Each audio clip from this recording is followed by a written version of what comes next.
months, the country's economy opened up to the rest of the world, a move that ultimately turned China into a global economic powerhouse, second in GDP only to the United States. China is engaged in a whole-of-state effort to become the world's only superpower by any means necessary. Chinese leaders in the last few decades have drawn their power from their economic rise. Its capabilities.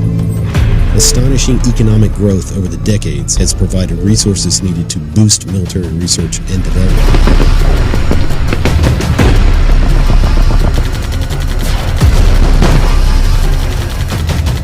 China's Belt and Road Initiative is the most expensive infrastructure project in history. The initiative is also building China's influence. I think China is playing the long game here, but they want to be the #1 economic power in the world. दोस्तों, China जिसका नाम आजकल दुनिया की powerful countries के list में top पर आता है और जिसने बहुत सारे फील्ड्स में दुनिया को बहुत पीछे छोड़ दिया है, वही चाइना आज से तकरीबन 40 साल पहले दुनिया की मोस्ट अंडर डेवलप्ड कंट्री मानी जाती थी और जिसके लोग गरीबी और भूख से मर रहे थे। तो क्या हुआ इन 40 सालों में जिसने चाइना को दुनिया की मोस्ट पावरफुल कंट्री बना दी? वही चाइना जिसकी पॉवर्टी रेट 90% थी लेकिन आज 0 के बराबर है। तो क्या चेंजेस आए इन 40 सालों में जिसने चाइना को एक कमज़ोर मुल्क से एक सुपर पावर बना दिया? तो इस वीडियो में हम जानेंगे the secrets of super transformation of China. तो दोस्तों, चाइना की तरक्की की कहानी शुरू होती है 1976 से, जब चाइना के प्रेसिडेंट माओ जेडोंग की मौत हो जाती है।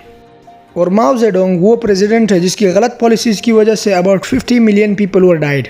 माओ जेडोंग की मौत के बाद एक और शख्स ऊपर आता है जिसका नाम था डेंग जाओपिंग। और यही डेंग जाओपिंग आजकल जाना जाता है as the father of modern China.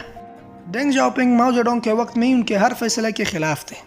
तो इससे क्लियरली पता चलता है कि डेंग जाओपिंग और माओ जेडोंग के जो आइडियोलॉजीज है उन दोनों के बीच बहुत ज़्यादा फ़र्क और डिफरेंस था। डेंग जाओपिंग का मानना था कि चाइनीज़ गवर्नमेंट इकोनॉमी पर बहुत ज़्यादा मजबूत पकड़ रखती है। वो चाहता था कि इकोनॉमी को फ्री कर दी जाए और चाइनीज़ इकोनॉमी को सिर्फ और सिर्फ डिपेंडेंट होना चाहिए चाइना के लोगों पर। डेंग चाइनीज़ इकोनॉमी को आज़ाद करना चाहता था और इसीलिए ही introduce the policies of economic liberalisation. Agriculture system में ट्रांसफॉर्मेशन लाने के लिए डेंग ने एक household responsibility system introduce करवाया। माओ जेडोंग के वक्त में कोई भी किसान या ज़मींदार फार्मिंग के लिए ज़मीन नहीं ले सकता था। माओ जेडोंग के वक्त में किसी भी खेत या फील्ड में सिर्फ और सिर्फ वही चीज़ उगाई जाती थी जो सरकार कहती थी, जो गवर्नमेंट कहती थी। लेकिन डेंग जाओपिंग ने वो पॉलिसी चेंज करके कहा कि आज से कोई भी ज़मींदार या फार्मर सरकार से ज़मीन ले सकता है कुछ वक्त के लिए और लीज पर।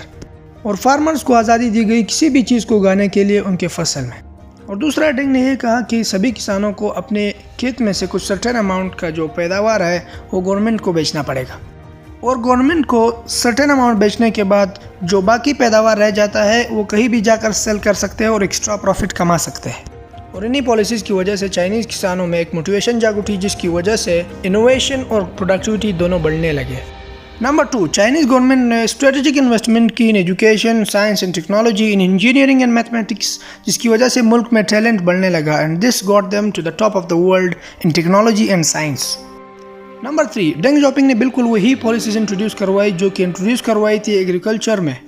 डेंग से पहले चाइना में हर एक फैक्ट्री की ओनरशिप एक कम्युनिस्ट लीडर के पास होती थी और फैक्ट्री की हर चीज़ की कंट्रोल सिर्फ और सिर्फ एक कम्युनिस्ट लीडर के पास होती थी और हर फैक्ट्री में पॉलिटिकल इंटरफेरेंस बहुत ज़्यादा होता था। लेकिन डेंग ने सारा कंट्रोल कंपनी के मैनेजर्स के हाथ में दे दिया। अब फैक्ट्री में प्रोडक्शन, सेल्स, मटेरियल, टारगेट्स, सब का कंट्रोल फैक्ट्री के मैनेजर्स के पास होता था, जिसकी वजह से फैक्ट्री के मैनेजर्स और वर्कर्स में एक सेंस ऑफ ओनरशिप आई और दिल ही दिल में ये एहसास होने लगा कि अगर हम चाहें तो इस कंपनी को ज़्यादा से ज़्यादा बड़ा बना सकते हैं, सक्सेसफुल बना सकते हैं और एक्स्ट्रा प्रॉफिट बना सकते हैं।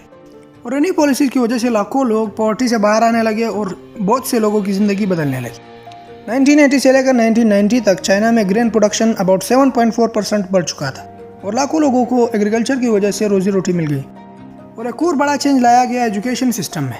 1986 में एक लॉ पास हुआ जिसमें यह लिखा था कि चाइना के हर बच्चे को 9 साल तक एजुकेशन फ्री मिलेगा और इसी के साथ साथ टेक्निकल एजुकेशन भी इम्प्लीमेंट होने लगा और हर वो ज़रूरी चीज़ सिखाई गई जो किसी भी जॉब में आदमी को ज़रूरत पड़ सकती है।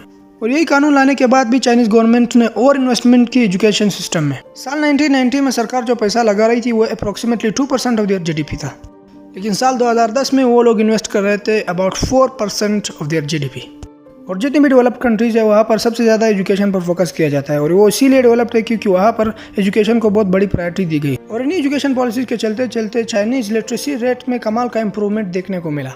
साल 1982 में चाइनीज़ लिटरेसी रेट 65% था, लेकिन 2010 में ये 95% क्रॉस कर गया।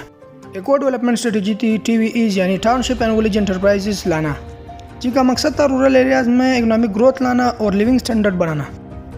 चाइना में TVEs हर सेक्टर में फैलने लगे, जैसे टेक्सटाइल्स, इलेक्ट्रॉनिक्स, मैन्युफैक्चरिंग, सर्विसेज। एक बड़ा एग्जांपल TVEs का चाइना में है हुआवी टेक्नोलॉजीज़। ये कंपनी शुरू हुई थी as a simple TVE in Shenzhen, लेकिन अब यह बन चुकी है global trader of China. Early 1990s तक आते आते TVEs चाइना में 100 मिलियन लोगों को एम्प्लॉय कर रही थी। साल 1980s में डेंग ने स्पेशल इकोनॉमिक जोन्स भी इंट्रोड्यूस करवाए और इन्हीं की वजह से चाइना में फॉरेन इन्वेस्टमेंट आने के साथ साथ चाइना बन गया अ ग्लोबल इकोनॉमिक हब। और वक्त के साथ साथ चाइना में कमाल का ट्रांसफॉर्मेशन देखने को मिला। अगर आपको हमारी वीडियो पसंद आई हो तो please like and subscribe our channel for more videos like this.